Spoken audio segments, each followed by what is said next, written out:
CroisiEurope, c'est avant tout le leader de la croisière fluviale en Europe, une flotte de 28 bateaux, une compagnie fluviale indépendante française dont le siège est à Strasbourg, 1000 collaborateurs, 126 millions d'euros de chiffre d'affaires.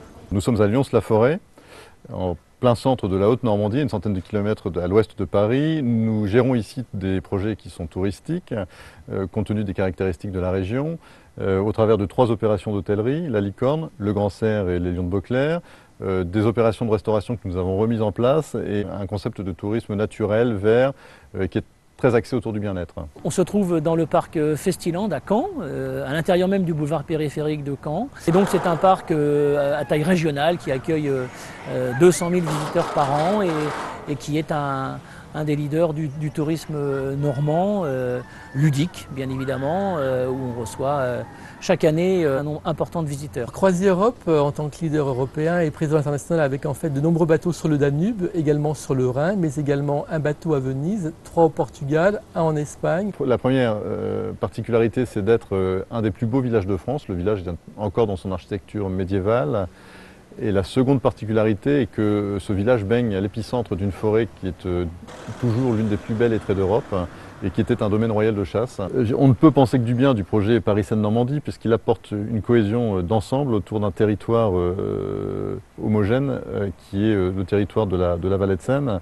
Et je dirais qu'aujourd'hui, nous souffrons justement d'un manque de cohésion et d'un manque de complémentarité entre les différents acteurs qui sont dans l'ouest parisien. Bien, le projet Paris-Seine-Normandie est un atout pour l'association Normandie Site puisque nous sommes une région extrêmement touristique et que naturellement depuis toujours la région parisienne vient passer ses vacances en Normandie. Dire que nous avons de plus en plus de passagers, de touristes à la fois français et étrangers qui s'intéressent au fleuve.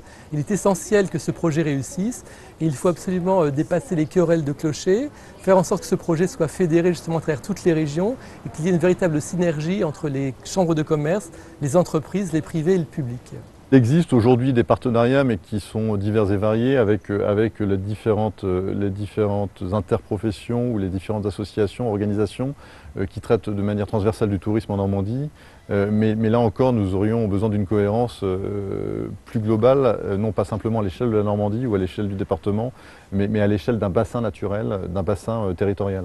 Eh bien, nous sommes concernés par ce projet d'envergure puisque nos 2 régions, nos 3 régions même, Haute-Basse-Normandie et région parisienne, sont des régions hautement touristiques. Il y a des échanges possibles. Nous regroupons au sein de la Normandie les 90 sites les plus importants au sein de l'association.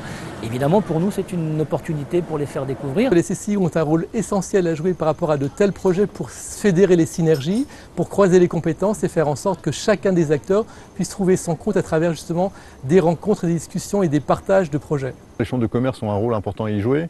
À la lecture du dernier rapport remis par M. Ruffnac au Premier ministre, on a pu s'apercevoir qu'il définissait 3 cercles d'acteurs.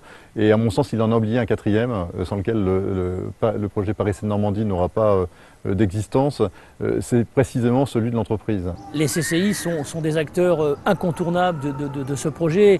Elles se sont regroupées, elles travaillent ensemble et c'est clair que les choses évidemment vont passer par elles dans le futur. Comment peut-on développer le tourisme de croisière, en particulier sur la Seine? C'est tout d'abord en favorisant justement toutes les berges et tous les aménagements autour des berges pour faire en sorte que les riverains cohabitent avec les touristes. Et ne plus en faire des choses qui sont excentrées des villes, mais qui sont associées justement à la population et en fait à la vie locale.